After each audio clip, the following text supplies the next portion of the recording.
مجلس اتحاد المسلمین کے معزز صدور و معتمدین و اراکین، محبان مجلس اتحاد المسلمین، اضلاع سے تشریف لائے آپ تمام ذمہ دار حضرات کا میں دل کی گہرائیوں سے خیر مقدم کرتا ہوں اور امید کرتا ہوں کہ آپ کا حیدرآباد میں قیام اس میں کوئی آپ کو تکلیف نہیں ہوگی، اور الحمدللہ ایک لمبے عرصے کے بعد دارالسلام کے جلسے رحمت اللہ علیہ صلی اللہ علیہ وسلم میں آپ تمام نے شرکت کی، اور الحمدللہ یہ آپ تمام سے دوبارہ ملاقات ہو رہی ہے۔ میری آپ تمام سے ہی گزارش ہے کہ ووٹر لسٹ کا کام چل رہا ہے، اور ووٹر لسٹ کے کام اس کو آدھار کارڈ یا کوئی راشن کارڈ یا ڈرائیونگ لائسنس سے اس کو منسلک کیا جا رہا ہے۔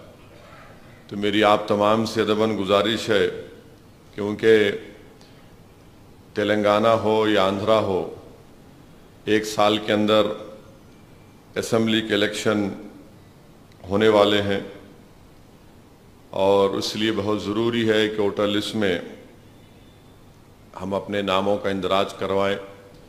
تو میری آپ تمام صدور و معتمدین سے ذمہ داروں سے گزارش ہے کہ آپ اس پر خاص توجہ لیجئے، اور خاص طور سے جہاں پر ہمارے مجلس کے اراکین بلدیاں ہیں، میری ان سے بھی یہ گزارش ہے کہ اپنے اپنے وارڈ میں وہ اپنی ووٹر لسٹ کو صحیح کروائیں، کیونکہ آئندہ جو بلدیہ کا، اسمبلی کا اور پارلیمنٹ کا الیکشن ہوگا یا ضلع پریشد کا جو بھی ہوگا، ہو سکتا ہے کہ اس کی ایک ہی ووٹر لسٹ بن جائے۔ تو اس لیے ضروری ہے کہ یا تو آدھار کارڈ اگر نہیں ہے کسی کے پاس، اگر آپ آدھار کارڈ نہیں بھی دینا چاہ رہے تو ڈرائیونگ لائسنس ہے یا ریشن کارڈ ہے، اس میں 7-8 ڈاکومنٹس ہے، اس سے آپ نام کے ساتھ اس کا منسلک کرا دیجئے۔ دوسری بات آپ سے عرض کرنا ہے کہ جہاں پر مجلس کے اراکین بلدیاں ہیں، میں حیدرآباد میں بھی کہا ہوں، یہاں بھی کہہ رہا ہوں کہ آپ کو عوام نے ووٹ ڈال کر کامیاب کیا تاکہ آپ ان کی خدمت کریں، ان کے لیے آسانی پیدا کریں، ان کی تکالیف کو دور کریں، اپنے وارڈ میں آپ ترقیاتی کام کو کروائیں۔ اللہ نے اور عوام نے آپ کو اس لیے منتخب نہیں کیا کہ آپ عوام کو تکلیف دیں، یا پھر آپ عوام کو ناجائز طریقے سے اپنے عہدے کا استعمال کر کے آپ پیسے کمانے کا طریقہ اختیار کریں۔ میں اگر کوئی پیسے کماتا ہے تو میں اس کے مخالف نہیں ہوں، مگر کسی پر زور زبردستی کر کے، کسی کو بلیک میل کر کے، ڈرا کر پیسے حاصل کرنا یہ بالکل ٹھیک نہیں ہے، غلط ہے، ظلم ہے۔ تو میری آپ تمام معزز اراکین بلدیہ سے گزارش ہے کہ مجھے یقین ہے کہ آپ اس طرح نہیں کر رہے ہوں گے، مگر اگر کہیں ایسا ہو رہا ہے تو میری آپ سے گزارش ہے کہ آپ اپنے آپ کو صحیح کر لیجئے، اور مجھ کو فیصلہ لینے پر مجبور مت کریے، کیونکہ ایک بات یاد رکھیے، وہ دن چلے گئے کہ ہم جب کسی اراکین بلدیہ کی غلطی کو معاف کر دیتے تھے یا آنکھ بند کر لیتے تھے۔ میں اس بات کے لیے تیار ہوں کہ میری اس مقام پر پوری مجلس کی یونٹ ویک بھی ہو جاتی ہے، تب بھی میں فیصلہ لینے کے لیے تیار ہوں اگر کوئی غلط کام ہوگا۔ تو اس لیے میری آپ تمام سے گزارش ہے کہ اس بات کا خاص نوٹ لیجئے، اور جس کو میں نے ذمہ داری دی ہے وہاں کے صدر کی، معتمد کی، یہ بھی ان کی ذمہ داری ہے کہ ان کو روکیں، اور اگر ایسا نہیں ہوتا تو ہم کو اطلاع دیجئے، پھر ہم اپنا جو فیصلہ لینا ہے، جو ضروری اقدام ہے وہ کریں گے۔ تیسری بات میری آپ تمام سے عرض کرنا یہ ہے کہ بی جے پی یہ چاہتی ہے، خاص طور سے تلنگانہ میں، کہ ایک فرقہ پرستی کا ماحول پیدا ہو جائے، ہندو اور مسلمانوں میں ہمیشہ ایک ٹینشن بنا رہے، کسی ایک مدعے کو لے کر، کسی ایک بات کو لے کر اس کا بتنگڑ بنانا بی جے پی یہ چاہتی ہے، ان کو اس سازش میں ناکام کریے۔ مگر اس کا ہرگز یہ مطلب نہیں ہے کہ اگر کوئی آپ کے کلے پہ ایک تھپڑ مارا تو دوسرا کلہ آپ دے دیں گے۔ اس کا مطلب یہ ہے کہ آپ ان کو اس سازش میں ناکام کریں گے، اور آپ ان سے بہتر اور مؤثر طریقے سے قانون کو استعمال کر کے ان کی اس سازش کو ناکام کریں گے۔ وہ جیسا چاہ رہے کھیلنا ہم نہیں کھیلنا، ہم اپنے گراؤنڈ پر میچ کھیلنا چاہیے۔ وہ چاہ رہے ہیں کہ اس طرح سے کھیلا جائے، نہیں تو یہ بی جے پی پوری کوشش کرے گی۔ تلنگانہ میں ان کے پاس اب کچھ رہا نہیں، بہت پکار لیے، بہت پیدل چل کے دیکھ لیے، صرف غم کے پینڈلاں اور صرف خالی پیدل چل رہے ہیں، کچھ ہو رہا نہیں، کچھ سمجھ میں نہیں آ رہا ان کو کہ اب کیا کرنا چاہیے۔ تو ہر تھوڑے دن کو آپ دیکھیں گے کہ کوئی بھی ان کا لیڈر آتا ہے تو جیسا حیدرآباد پہنچ کر گنڈی پیٹ کا پانی پیتا، اس کے پیٹ سے نکلتا اویسی اور مجلس۔ تو ان کے پاس کچھ بھی نہیں ہے دکھانے کو سوائے اس کے کہ ہندو اور مسلمان میں ٹینشن پیدا کیا جائے کہ یہاں پر اولڈ سٹی پاتا بستی کو سرجیکل سٹرائک کریں گے، فلاں کریں گے۔ کوئی سرجیکل سٹرائک یہاں ہونے والا نہیں ہے، انشاءاللہ تعالی دوبارہ یہ شکست کھائیں گے اس علاقے سے وہ لوگ، آپ دیکھیں گے۔ اور مجھے پورا یقین ہے کہ تلنگانہ میں بھی بی جے پی نمبر 3 پر ہی رہے گی۔ اب جو دوسرے اور پہلے نمبر پر ہیں یہ ان پر منحصر ہے کہ وہ اپنے پوزیشن کو برقرار رکھ لیں 1 اور 2 کے، اور اگر وہ یہ سمجھ رہے ہیں کہ نہیں نہیں ہم ہی ہیں تو ہم کہاں جائیں گے، تو آپ یاد رکھو غرور تکبر میں اگر آپ ڈوب کے رہیں گے تو تاریخ یہ بتاتی ہے جو 1 تھے وہ 3 ہو گئے، جو 2 تھے وہ 0 ہو گئے۔ تو اس لیے بہت ضروری ہے کہ ان پارٹیوں کو بھی سوچ سمجھ کر فیصلہ لینا پڑے گا۔ خالی ذمہ داری ہمارے سر پہ مت ڈال دو آپ، نہیں آپ کا بہت بڑا رول ہے، کہ میرا کیا رول ہے؟ میں کیا پکچر کا ہیرو ہوں؟ آپ ہے پکچر کے ہیرو، آپ کو چیف منسٹر بننا ہے، آپ کو ہوم منسٹر بننا ہے، میونسپل منسٹر بننا ہے، اریگیشن منسٹر بننا ہے، ہیلتھ منسٹر بننا ہے، دودھ بھی آپ کو ہونا، دہی بھی آپ کو ہونا، ملائی بھی آپ کو ہونا، بھینس بھی آپ کو ہونا، سب آپ کو ہونا۔ ہم کو کیا ہونا؟ ہم کو صرف یہ چاہیے کہ ہمارا حق ہم کو ملے۔ آپ کھاؤ ملائی، جتنا کھاتے کھاؤ، دیکھ رہے، مگر اردو کی دوسری سرکاری زبان کا مسئلہ ہے، اردو سکولز کا مسئلہ ہے، پولیس کا صحیح رویہ ہونا چاہیے، ہمارے وارڈ میں ڈیولپمنٹ ہونا چاہیے، یہ ہمارے مدعے ہیں۔ تو ان مدعوں کو اٹھانے کی ذمہ داری مجلس کے ذمہ داروں کی بھی ہے، اور آپ اپنے علاقے کے مدعوں کو، عوام کی تکالیف کو اٹھانے میں کسی بھی قسم سے آپ تکلف مت کریے۔ بے جھجک پریس کانفرنس کر کے بتائیے کہ اس علاقے میں یہ مسئلے مسائل ہیں، کلیکٹر سے ملیے، متعلقہ منسٹر سے ملیے، مجھ سے بات کریے، تاکہ عوام کو معلوم ہونا کہ مجلس یہاں پر کام کر رہی ہے۔ چوتھی بات یہ ہے کہ میں یہ آپ کے سامنے کھل کر کہہ رہا ہوں کہ مجلس کا جو صدر ہوتا ہے اس کی پہلی ذمہ داری یہ ہونی چاہیے کہ وہ اپنے مقامی لوگوں کو ساتھ لے کر کام کریں۔ بہت سے جگہوں پر یہ شکایت ہے کہ بہت سے مقامات پر شہر میں، ضلع میں شکایت یہ ہے کہ صدر تو مجلس کا ہے مگر اس کو محبت دوسرے تنظیموں کے ذمہ داروں سے۔ یہ عجیب بات ہے، بھئی آپ مجلس کے صدر ہیں تو آپ اپنی پارٹی کے لوگوں کو ساتھ لے کر کام کرو۔ نہیں وہ پڑوسی میں تو وہ تنظیم ہے، ان کو بٹھا لیے، ان کے ساتھ جا کے آپ مل رہے۔ ارے پھر مجلس کے ذمہ دار کیا کریں گے؟ پھر آپ پہلے اپنے پارٹی کے ذمہ داروں کو ساتھ لو، اس کے بعد دوسری تنظیموں کو بلاؤ، مشورہ کرو۔ بس اٹھے آپ صدر صاحب وہاں چلے گئے، ان کو چلے گئے، ارے ایسا نہیں ہو سکتا۔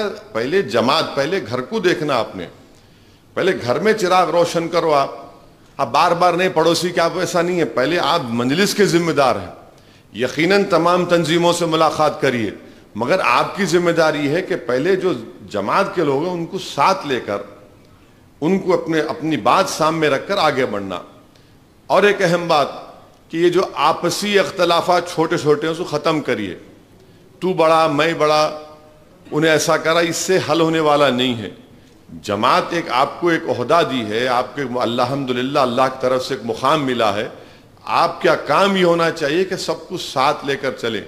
اختلافات ضروری ہے، بالکل میری اور احمد پاشا قادری صاحب کی رائے مختلف ہو سکتی ہے، اور ہوتی بھی ہے کئی مرتبہ میں احمد پاشا قادری صاحب کی رائے سے متفق نہیں ہوتا ہوں، وہ میری رائے سے متفق نہیں ہوتے، مگر ہم بات چیت کر لیتے، ہم بات چیت کر کے جب ایک فیصلہ لے لیتے تو میں اور تمام جماعت کے ذمہ دار اس کے پابند ہو جاتے.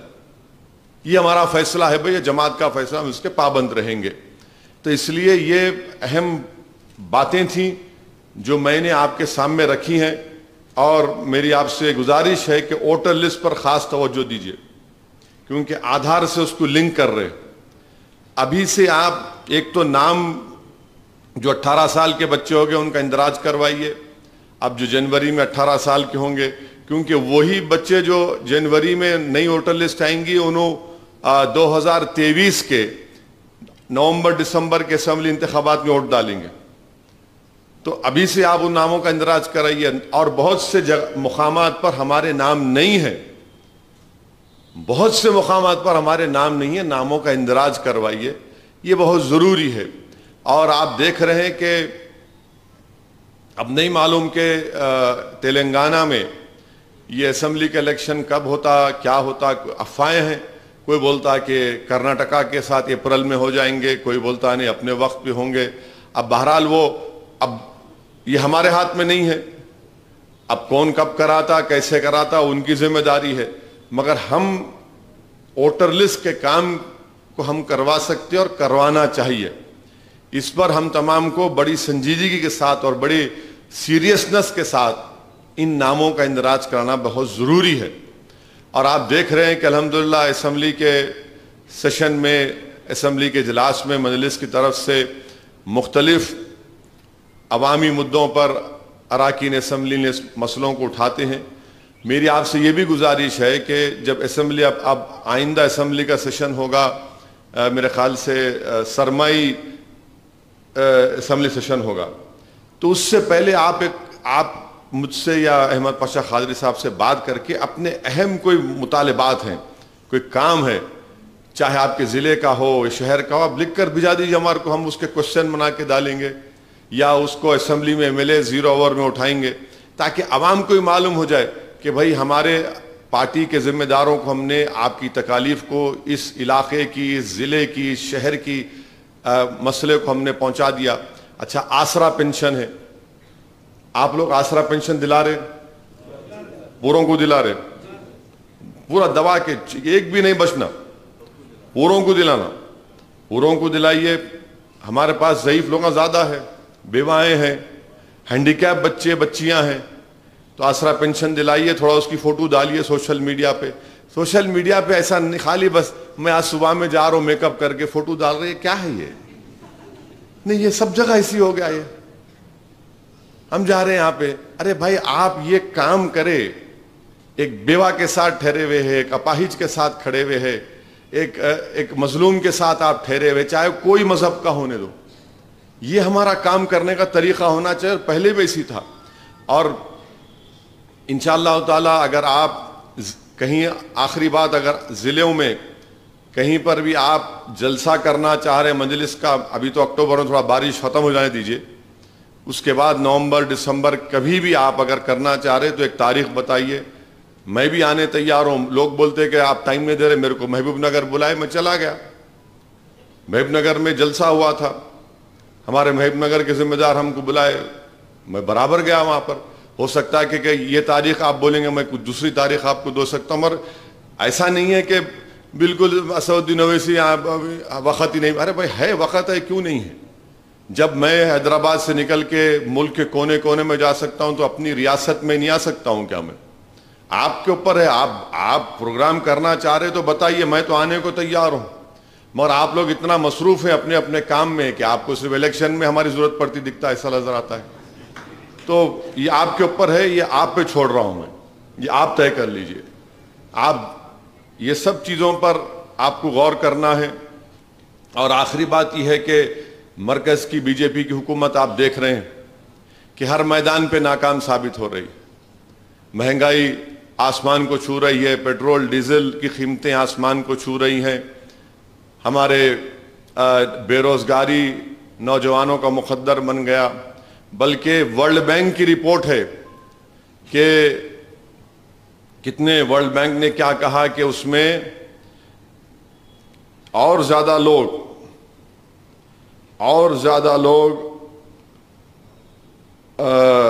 غریبی میں آ گئے. یہ ورلڈ بینک کی رپورٹ.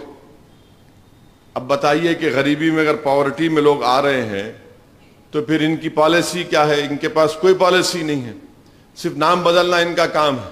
ارے نوکری دو, نوکری نہیں دیں گے. کیا وہ تو میسور سے بنگلور کی ٹرین تھی, ٹیپو سلطان کے نام سے نام بدل دیا آپ.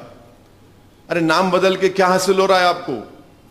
اور ٹیپو سلطان سے اتنی نفرت کیوں ہے بی جے پی کو؟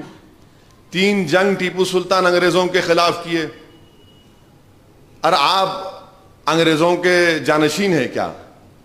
اور وہ ٹیپو سلطان جس کا جو ہمارا جب 1950 میں ہمارا آئین بنا, سمویدھان بنا, اس کانسٹیٹیوشن کی پہلی کتاب میں اس ملک کے بڑے بڑے عظیم شخصیتوں کی تصاویر ہے. اس پہلی کانسٹیٹیوشن کتاب میں, اس میں ٹیپو سلطان کی بھی فوٹو ہے, اس میں رام کی, لکشمن کی, سیتا کی تصویر ہے, گرو نانک کی ہے, جھانسی کی رانی کی ہے, بادشاہ اکبر کی ہے, مہاویر کی ہے, گوتم بدھ کی ہے. مگر ٹیپو سلطان کیا آپ نہیں, ٹیپو سلطان کے نام, ارے دوسروں کے نام سے بھی ٹرین لگاؤ نا آپ, کون روک رہا آپ کو؟ کہ ٹیپو سلطان نے انگریزوں کے خلاف 3 جنگیں نہیں لڑی؟ جب ٹیپو زندہ تھے تو انگریز ڈرتے تھے, اب ٹیپو دنیا میں نہیں ہے تو انہوں ڈر رہے اس سے. عجیب ہے یہ, سمجھ میں نہیں آتا میرے کو. اور وہی ٹیپو سلطان ہے جس کا خاندان برباد ہو گیا.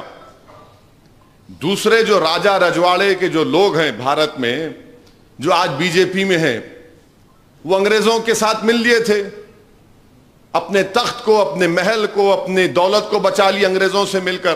اور جب ملک آزاد ہوا تو فوراً آ کر سیاست میں شامل ہو گئے, بی جے پی میں ہیں. اس زمانے میں ایک اور پارٹی تھی, اس میں چلے گئے. ٹیپو سلطان کے خاندان برباد ہو گیا, بلکہ بنگال میں, کلکتہ میں رکشہ چلاتے ہیں باز ٹیپو سلطان کی آل. آج آپ اس کے نام سے نفرت کر رہے ہیں. جو انگریزوں سے مل کر غداری کیے وہ آج سیاست میں آپ کے ساتھ ہیں. وہ دیش بھکت ہو گئے جس نے اپنا سب کچھ قربان کر دیا, ہر چیز. آپ سوچئے کہ میسور کا بادشاہ, اس کے خاندان کو لے جا کر بنگال لے کر چلے گئے, آج کشم پرسی کے عالم میں زندگی گزار رہے ہیں. آپ اس کے نام سے نفرت. تو معلوم ہوا کہ انگریز جب تھے تو ٹیپو سے ڈرتے تھے, اب انگریز چلے گئے تو انہوں ڈر رہے ٹیپو سلطان کے نام سے. مگر ٹیپو سلطان کے نام کی ٹرین بدلنے سے ٹیپو سلطان کا نام ختم ہونے والا نہیں ہے. جب تک دنیا قائم رہے گی انشاءاللہ بھارت میں ٹیپو سلطان کا نام اچھے طریقے سے لوگ یاد رکھیں گے, اور اس طریقے سے یاد رکھیں گے کہ اس نے انگریزوں کے خلاف 3 جنگیں کی, اس نے انگریزوں کے خلاف معافی نامہ لکھ کر اپنی جان کو, اپنی جائیداد کو نہیں بچایا, اس نے انگریزوں کے خلاف لڑا اور سینہ تان کر وہ جام شہادت کو بھی نوش کیا. تو ہمارے لیے ٹیپو شہید بھی ہے, ہمارے لیے ٹیپو سلطان بھی ہے, ہمارے لیے ٹیپو ایک بہادر تھا اور رہے گا. تو مگر ان کو تاریخ کو توڑ موڑ کر پیش کرنا, موجودہ کیرلا میں جو پسماندہ طبقات کی خواتین کو چھاتی پر کپڑا نہیں رکھ سکتے تھے, ٹیپو نے کہا کہ چھاتی پر کپڑا رکھو. ایک بڑے بڑے کارنامے ٹیپو کے ہیں. بلکہ آپ کو اگر میں بتاؤں گا, کل رات میں جلسہ بہت دیر تک ہو گیا تھا, میں بول نہیں سکا. ٹیپو سلطان کے بارے میں آج بھی جو سری رنگناتھ سوامی کی مندر ہے سری رنگا پٹنم میں, ٹیپو نے 4 چاندی کے بول دیے تھے, ابھی بھی استعمال ہو رہے. اور ٹیپو سلطان جب 1791 میں میسور میں بدنور میں سری رنگیری مندر کو مراٹھاؤں نے اس کو لوٹا, وہاں پر کئی برہمنس مارے گئے. مندر کی جو مورتی رہتی شاردا, بھگوان شاردا جس کو کہتے ہیں, اس کی مورتی کی بے حرمتی کی. تو جب وہاں کے پجاری ٹیپو کو جا کر ملے تو ٹیپو نے یہ کہا تھا کہ لوگ ظلم کرتے ہیں ہنستے ہوئے, مگر میں اس کا جواب دوں گا, وہ اتنا پریشان ہوں گے. یہ ٹیپو کا جواب تھا اس مندر کے پجاریوں کو. پھر ٹیپو نے ننجنڈیشورا مندر میں وہاں پر شیوا کا مورتی دی. یہ سب آپ بتائیے, اس کے باوجود بھی یہ لوگ کہہ رہے ہیں. اچھا پھر یہ بولیے کہ اسدالدین اویسی بھڑکاؤ بھاشن دیتے, اب آپ میرے کو بدنام کرتے, نہیں انہوں ہندو بھائیوں کے خلاف ہے. میں آج تک کسی مذہب کے خلاف بولا نہیں, نہ کبھی بولوں گا, نہ میری فطرت میں ہے. مگر ہم یہ پوچھنا چاہ رہے کہ ٹی آر ایس والوں کو بھی عقل نہیں ہے آج کل. یعنی ٹی آر ایس والوں کو یہ پوچھنا چاہیے تھا کہ کل بھارت کی فائنانس منسٹر نرملا سیتارمن آ کر یہ بولے کہ ہمارے ریاست کے چیف منسٹر صاحب اپنی پارٹی کا نام بدلے نہ انہوں بدلے, ان کو معلوم کیوں بدلے, انہوں اپنی پارٹی کا نام بدل دیے اور انہوں سیکریٹریٹ کو نہیں جاتے. کیوں؟ کیونکہ ان کو ایک تانترک بول دیا کرتے, انہوں فائنانس منسٹر بولے. اگر وہ بات میں بولتا تو دیکھو ہندو دھرم کے خلاف بول دیے. اب فائنانس منسٹر یہ بولے تو ٹی آر ایس والوں کو بولنا چاہیے, بی جے پی کو, تم ہندو دھرم کے خلاف ہے کیا موڈی نہیں جاتے تانترک کے پاس؟ بول دو آپ نہیں جاتے بول کے. ٹی آر ایس کو یہ بولنا چاہیے تھا, مگر بولے ہی نہیں کہ نہیں انہوں وہ بلیک میجک وہ کیا کہ جادو کرتے. ارے بھائی ٹی آر ایس والوں کو بولنا چاہیے کہ آپ ٹھیکہ لے کے رکھے ہندو دھرم کا. انہوں بول کے چلے گئے, یہ بیچارے ٹی آر ایس والے اپنی گاڑی میں بیٹھے ہوئے خالی. ارے جواب دو ان کا آپ, اور جواب اس طریقے سے دو کہ ان کو بتاؤ آپ کیا ہے, کیا ان کا ٹھیکہ لے کے بیٹھے سب چیزوں کا. فائنانس منسٹر آ کے ایک بات بول کے چلے گئے چیف منسٹر کے بارے میں, تانترک بولا رہے بھائی پارٹی کا نام آپ کی پارٹی کا نام کیا تھا؟ آپ پہلے جنتا پارٹی میں تھے, پھر بی جے پی بنی, تو کیا آپ بھی کیا وہ کرے کیا ہے؟ تو یہ ان کی چیزیں ہیں. تو بہرحال ظہر کا وقت ہو چکا ہے, بس آپ سے یہی گزارش ہے کہ متحد رہیے اور پارٹیز کے مضبوط کریے. میں جو آپ کو ووٹر لسٹ کے بارے میں کہا ہوں اس پر خاص طور سے غور کریے. السلام علیکم ورحمۃ اللہ وبرکاتہ.